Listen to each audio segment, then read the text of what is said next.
All the disrespect before you play, better button check. Button check.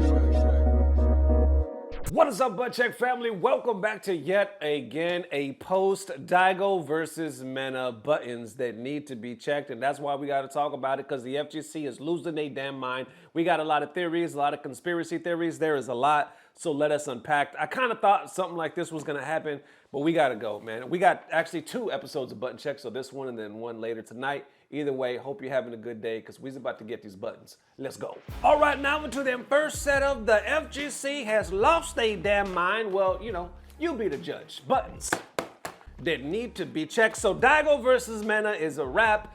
Final score, what was it again? It was 10-6. A lot of people thought that Daigo was going to get washed. Some people said 10-0. Some people said 10-2. Daigo 10-6. And then he started off strong. Didn't he get like, it was 2-0 Daigo. He was about to go 3-0. Then Mena came back and forth. Daigo came back. At one point, wasn't it tied like 5-5 or something like that? It was a good set.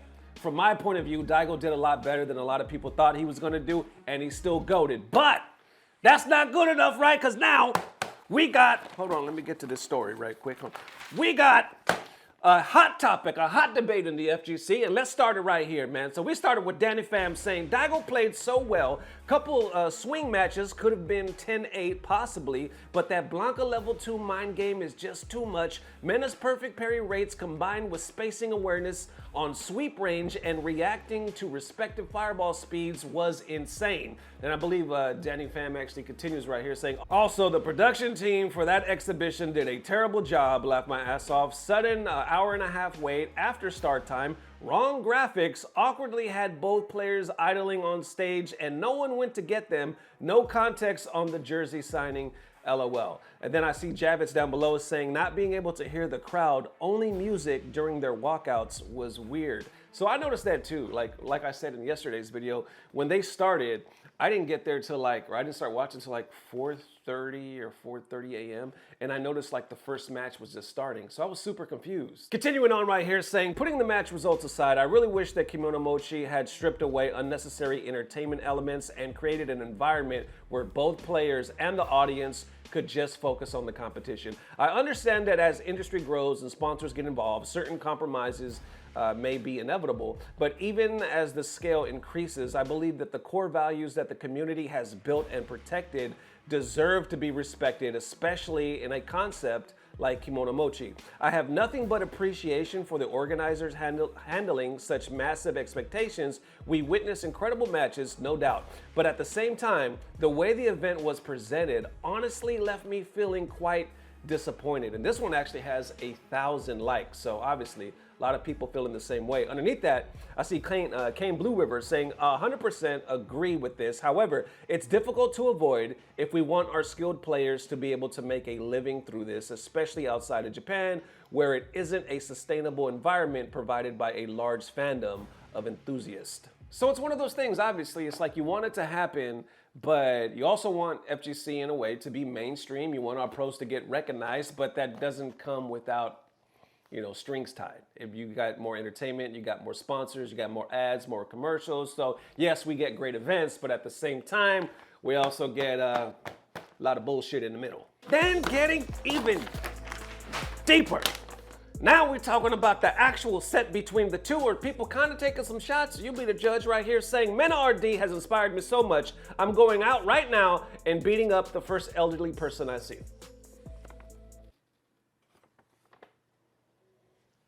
This man said, MenaRD has inspired me so much, I'm finna get my Jake Paul on, and I'm gonna beat up the first elderly man that I see. This has 2.6 thousand likes. So yeah. Verbatim actually asked to this, and I see he posted it back on April 23rd. He said, being flat out better at Street Fighter 6 means less and less the longer a set goes on.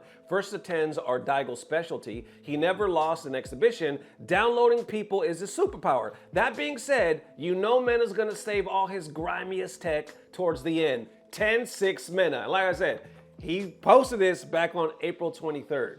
Then he adds right here saying, Daigo's still one in my heart. I think he put on a fantastic showing in a rough matchup against the best player in the world. And for me, the result really did come down mostly to the matchup. Lightning Beast is fucking stupid and Akuma lacks such an X factor. Yipes commentary stays ass down. I feel like we was on track into that last comment talking about yipes. And you know, I even saw a lot of that in the comments on yesterday's video where people were like, it wasn't necessarily Daigo versus Mena. It was Daigo versus Lightning Beast or bullshit antics. So, you know, like I said, grain of salt, y'all be the judge of that. But others going deeper saying, I felt that Daigo was superior in terms of decision making and winning interactions in a balanced game that performance should win. However, broken level 2 that shouldn't be in the game, along with top tier meta character, tilted the odds against him. It's sad. This has 308 likes, but Omni underneath disagrees. He said, wrong. Both players have access to the same tools, same characters, same resources. Don't downplay Mena's win. It's unfair. Or I'm sorry, it was fair and square. Underneath that though, they say, what same tools? Blanca V-Trigger and level 2 and V-Skill and Blanca-Chan perks stacking when used in unison. Blanca enjoys the benefits of Street Fighter V and Street Fighter VI at the same time. In the meantime, Akuma is a straightforward Street Fighter VI character, a nerfed one at that. Daigo played handicapped. But Omni responds saying Daigo chose his handicap. If you recall, in every other Street Fighter, Daigo always picked top tier characters. He even switched off of Ryu to Yun, and he could have chose Blanca. He's not locked into Akuma. That's what I mean by even. Choosing top tiers and adapting to the meta is part of it. So that's where Omni's coming from. He's like, okay, I'm not necessarily saying Akuma and Blanca is even. I'm saying that Daigo chose who he wanted to play. Daigo had a whole cast of characters, just like we all did. Mena chose this one, Daigo chose this one. So the battle begins way before the matchup. It begins at the character select screen. But it goes deeper because I noticed on Reddit as well, they talking about this saying almost every single loss was Blanca getting level 2 in round 2, winning, then getting another level 2 the next round. Props to Mena because he's the only Blanca good enough to do all that. But it really feels like Blanca level 2 is just, I win the round unless you perfect parry me twice. Underneath that they say, I'm a Mena hater, but he won because he's Mena and Daigo playing sloppy after the initial rally. Blanca's SA2 is good, but if it was that good, then more people would play Blanca. He responds saying, 8 level 2 supers into 10 rounds, man. You cannot deny that his entire strategy revolved around building as much meter in round 1 as possible. If he lost round 1, he's got level 2 to mount the comeback, and he's gonna have another for round 3. If he wins round 1, then he just snowballs round 2 hard. Daigo was playing or wasn't playing sloppy at all, bro. He went 6-10 in almost every game coming down to one interaction. The mental stack when dealing with Blanca in these situations is insane. But you got more responding back to that comment saying like, well, Blanca was really that good. A lot of people would be playing him. Right here saying this isn't really true. When Rashid was broken, how many top Rashids were there? Like 3. Fighting game players are notoriously stubborn, especially around characters. Also, flip your argument. If Blanca isn't super strong, why doesn't Mena swap? All right. We got a hot one, damn it. Okay. I knew there was going to be some debate. You know, some of these takes are probably pretty ass, but some of them got good points. Some of them got really valid points. Matter of fact, you know, I could understand them. I can understand where people are coming from. I'm not gonna lie, if you listen to some of my commentary when I was talking, anytime Blanca or Mena activated, I said, here comes Mena with some bullshit. That was exactly because I knew it was coming. It reminds me of like when, I think it was like, 5. Anytime I would play Urian, I feel like I was always winning the match. I feel like I was always winning that. And then when his ass threw the Aegis, the mix-ups and shenanigans, I never blocked the right way, and then they would always edge me out towards the end, especially my cousin Metal Fingers. He would do that shit, and I was like, bro, if you don't have this fucking circus set up, I was winning. I'm always winning until you activate. So in that sense, you could say, broken character. Now on the other take, you could say, okay, well, you also can pick the character.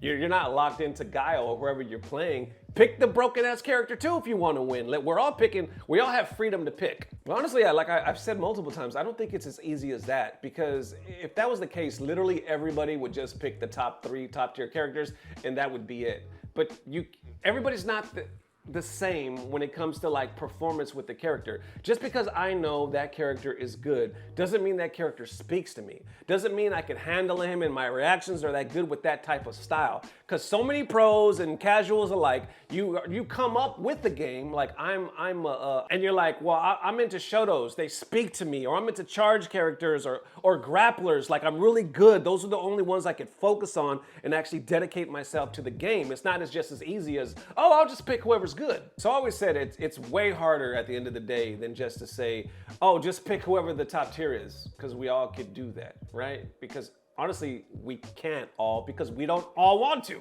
It's kind of like saying, oh, if you want money, why not be a doctor or a lawyer? Those are top tiers. Just do that. You have the ability, just like I did, be a doctor or a lawyer. Was that a good comparison? I feel like I kind of went off the rail with that one, but anyway, you know what the hell I'm trying to say. But as far as production, yeah, production was pretty bad. Like I kept saying, God bless that audience, because they were there for a minute. They were in it. You had people like literally, man, they wanted Daigo to win so bad. I mean, it was home turf, right?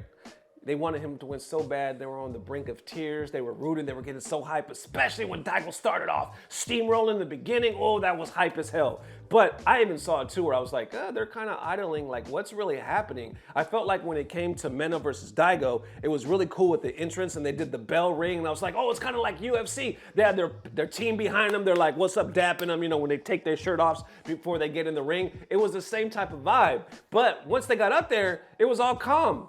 And Mena's vibe was just, thank you, it's such an honor to be here. Daigo's always calm. Ryan Hart, he's amazing, but at the same time, very quiet, very collective. Then they were idling. All right, y'all, let's kind of sit down. I was like, what's up with this energy? It kind of went high to low. Now, obviously, at the end of the day, you can't control all of that, but it just felt like a weird vibe. And then, like others said, you couldn't hear the crowd really during that time, just the music. Don't get me wrong, it was godlike sets, amazing matches, and I hope they do stuff like that again, but I just felt like they just put too much stocking stuffer in there. You know what I'm saying? It's like we had an awesome bag of spicy Doritos, you know what I'm saying? But then you open it up and then half the bag is air. So all in all, man, I don't want to be up here talking about we got this amazing event, because we were all praising it, let's be real, only to say, fuck this is bullshit, they should have did it. I don't want to be that guy. Now, obviously, you're going to read comments like that, and granted, a lot of them have good points. At the end of the day, keep doing this. I feel like they should keep doing this, bring this energy, right? Just learn off of this. Do it better next time. How y'all feeling? Let me know. There it is one more time, Butt Check family. Definitely let me know how you're feeling. And the craziest thing is, Evo is just getting started. I feel like we done went through Evo weekend already. This just got done. Now Evo Japan is about to happen, and it is the biggest tournament for Street Fighter 6 ever. You already know so much stuff is gonna go down, man. So either way, we'll be here for that. Let me get some rest. As always, I don't know what it is, but I know somehow, some way, it's about to get better. Love y'all forever. Peace.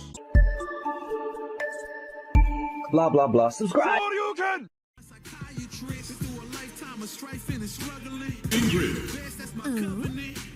Did someone call for me?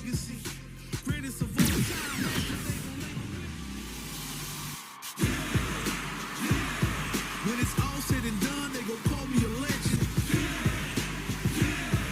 I love to break bread, but I'd rather break records.